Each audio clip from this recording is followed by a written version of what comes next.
Good morning all Ganga తీరానికి వచ్చాము స్నానం చేయడానికి. ఇది శివాలయ ఘాట్ అంట. సో ఇది శివాలయ ఘాట్ అంటే పేరు. ఇక్కడికి వచ్చాము స్నానం చేయడానికి. సో కాశీ వచ్చిన తర్వాత గంగా స్నానం అనేది చేయాలి కదా. This is what it is, Ganga river.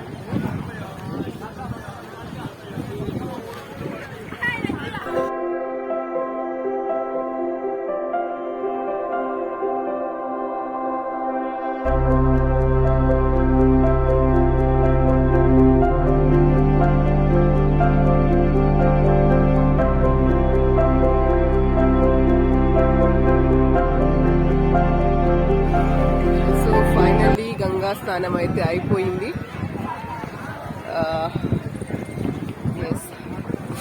స్నానం చేసి ఇప్పుడే పైకి వచ్చేసాను. ఇక్కడ వచ్చేసి మేము వచ్చేసి శివాలా ఘాట్కి వచ్చి స్నానం చేస్తున్నాము. అండ్ యాక్చువల్లీ ఇక్కడ చాలా ఘాట్ అంతా కూడా చాలా క్లీన్గా నీట్గా ఉంది. సో ఎప్పుడైనా వచ్చినప్పుడు ఈ ఘాట్ ప్రిఫర్ చేయండి. అండ్ పక్కనే మహానిర్వాణ్ ఘాట్ ఉంది, అలాగే గుల్రియా ఘాట్ ఉంది. బట్ మేము స్నానం చేసిన ప్లేస్ వచ్చేసి అయితే శివాలా ఘాట్. చాలా నీట్గా క్లీన్గా ఉంది. అండ్ మటన్ ఘాట్ అంతా అంటే యాక్చువల్గా మన భద్రాచలం గోదావరి లాగే ఉంది. ఏరియా అంతా కూడా చాలా నీట్గా అయితే చాలా బాగుంది. స్నానం అయితే అయిపోయింది. నెక్స్ట్ ఎక్కడికి వెళ్ళాలి ఇంకా ప్లానింగ్ లేదు. వెళ్ళిన తర్వాత ప్లాన్లోకి వెళ్ళి ఎక్కడికి వెళ్ళాలి ప్లాన్ చేసుకుంటాం.